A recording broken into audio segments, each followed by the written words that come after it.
Para trazer rentabilidade ao produtor, a integração lavoura-pecuária-floresta pede o investimento em espécies florestais da própria região. Na capacitação tecnológica de hoje, vamos conhecer 3 delas: o paricá, o parapará e a samaúma branca.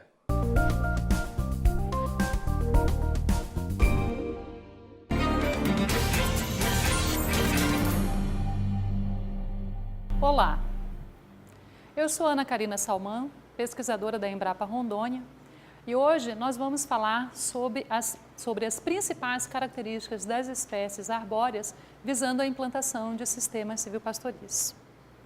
A gente tem que ter.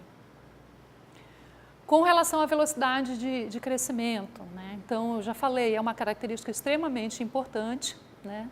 No estudo do arbopasto. As 3 espécies que nós verificamos que apresentavam o maior crescimento foi o paricá, parapará e samaúma branca. Nós consideramos, para avaliar essa característica, o incremento médio anual em altura, e essas 3 espécies nós encontramos na literatura, elas apresentam um incremento médio de 2,8 a 3,5 por ano, né? E essas foram aqui, ficaram melhor classificadas segundo essa característica. O valor comercial da madeira também é interessante, principalmente quando o objetivo do sistema silvopastoril é produção de madeira, né? Ou às vezes o principal objetivo não é a produção de madeira, mas o produtor também quer fazer uma exploração dessa madeira, seja uma exploração comercial ou mesmo uma exploração somente para retirar madeira para sua própria propriedade. Então, nós avaliamos também essa característica, considerando o valor comercial nos mercados do Acre e de Rondônia. Consideramos também se a espécie arbórea produzia produtos não madeireiros. E aí a gente buscou essa informação em literatura e também conversando com os produtores que nós visitávamos.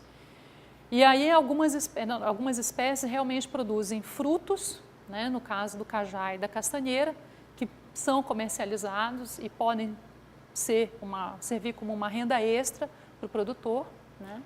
E quando nós avaliamos essa característica, nós não consideramos a produção de sementes, porque a partir do momento que a gente identifica espécies arbóreas que têm potencial para compor sistema silvopastoril, a partir desse momento a semente já tem um valor comercial.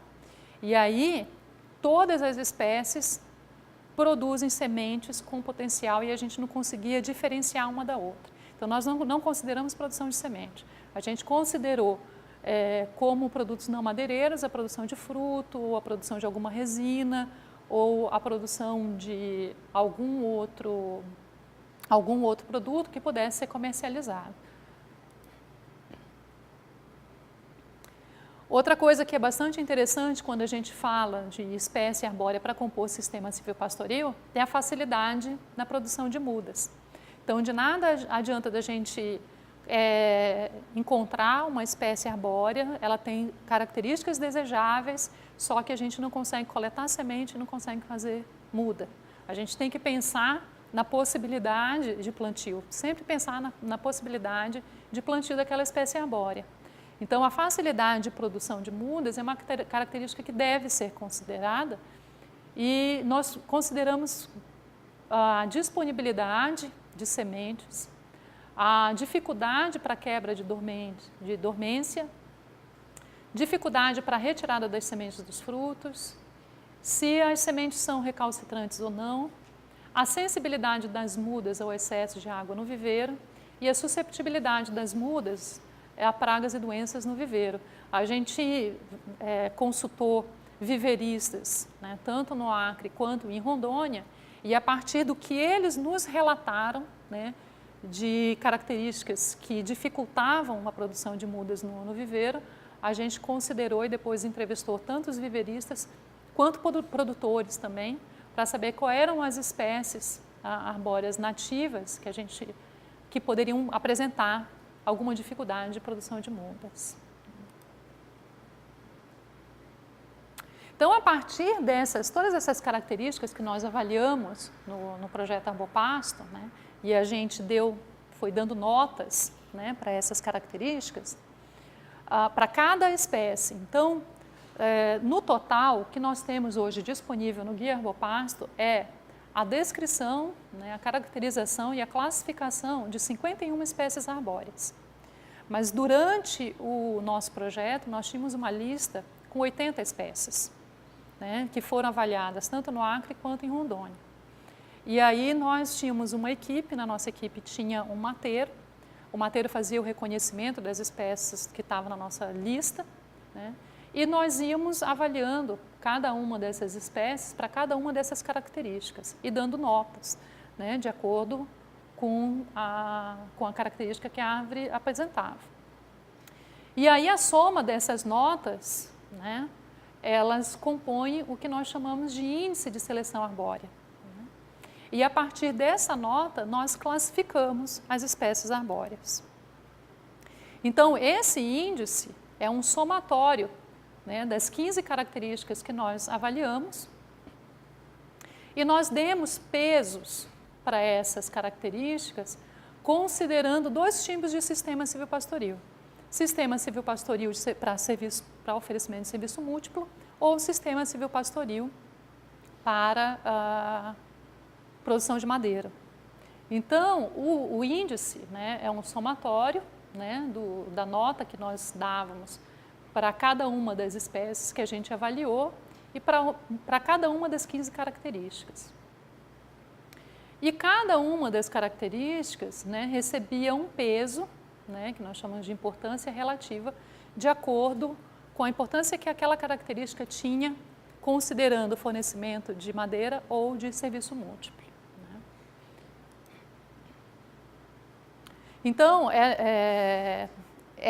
no caso das características que nós consideramos, né, para cada espécie arbórea, visando a capacidade dela, o potencial daquela espécie para fornecer serviços múltiplos, né, a velocidade de crescimento, fixação biológica de nitrogênio, produção de mudas, potencial tóxico dos frutos e densidade, foram as características que tiveram peso maior na composição do índice, né, do ISA. Então, esse foi o ISA Serviços. Né? O tamanho aqui do pedaço da pizza se refere o quê? Ao peso que foi dado para cada uma dessas características na composição do índice.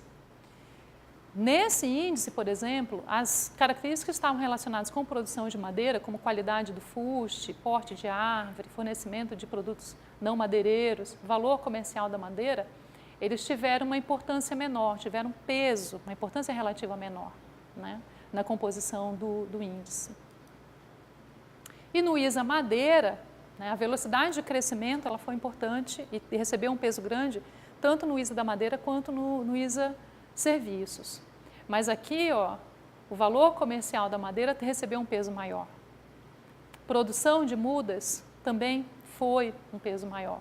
Qualidade do fuste. Então, houve como se a gente tivesse invertido, né, os pesos que nós demos para cada uma dessas características para formar o índice. Então, no Guia Herbopasto, a gente tem duas classificações das 51 espécies que nós avaliamos. Nós classificamos as espécies de acordo com o potencial delas para compor sistemas silvopastoris para fornecimento de serviços múltiplos e temos a classificação das mesmas 51 espécies para as mesmas 15 características, mas aí considerando o potencial delas para a produção de madeira. Né? E aí, né, essa é a classificação, né, que vocês podem encontrar no livro. Né? Eu quebrei, não dá para colocar as 51 espécies num slide só, mas é só para saber, né? A gente tem uma escala, o índice varia de 1 a 5, né? E nós temos, né, as espécies todas classificadas, né, de acordo com o potencial, nesse caso aqui, para a produção de madeira. E aí as espécies que ficaram, né, que apresentaram maior potencial foi Parapará, Jatobá, Frejó Preto, Simão Branca, Cumaru Cetim, Paricá, Mulateiro, Bordão de Velho, Ipê Amarelo e Cedro Rosa. Ou seja, das 51 espécies que nós apresentamos no livro, né, essas foram as espécies que apresentaram maior potencial para compor um sistema silvopastoril cujo objetivo é a produção de madeira. E aqui é a classificação das espécies de acordo com o potencial delas para fornecer serviços múltiplos, né? E aí as 10 primeiras foi bordão de velho, pau-sangue de casca fina, farinha seca, envia-piraca, piaca, jurema, parapará, jacarandá de espinho, mulungu, enga vermelha, timbaúba. Então, aqui a gente já sabe que essas espécies, né, elas apresentam crescimento rápido, elas têm capacidade de... essas primeiras, elas são leguminosas, então elas têm a capacidade de fixação de nitrogênio, né, atmosférico. Então, elas têm um potencial para fornecer serviços, mas de uma forma mais interessante. E aí no livro, né, como que essas espécies, a gente descreve cada uma, no último capítulo do livro, a gente descreve cada uma dessas espécies, né? Então aqui é um exemplo, né, de como essas espécies são descritas. Na primeira página de descrição da espécie, a gente apresenta ela pelo nome comum, seguido do nome científico, e aí a gente apresenta a classificação dela, tanto ela classificada para fornecimento de serviço múltiplo, quanto a classificação dela para fornecimento de madeira. Então, olhando aqui, a gente sabe que o bordão de velho foi uma espécie que no nosso estudo ficou em primeiro lugar para fornecimento de serviços múltiplos. Por quê? Ela é uma leguminosa, ela fixa nitrogênio do ar atmosférico, ela produz frutos com potencial forrageiro, ela apresenta uma copa que ela é pouco densa, então ela permite a passagem de luz, né, e não impede o crescimento sob a copa. Então, ela tem uma série de características com peso bastante elevado na composição do índice para fornecimento de serviços múltiplos. Mas, ao mesmo tempo, também a madeira dela pode ser aproveitada. Então, ela também ficou em 8º lugar, ela não ficou mal classificada para fornecimento de madeira. Depois, na página seguinte do livro, a gente fornece, né, as principais características que nós avaliamos.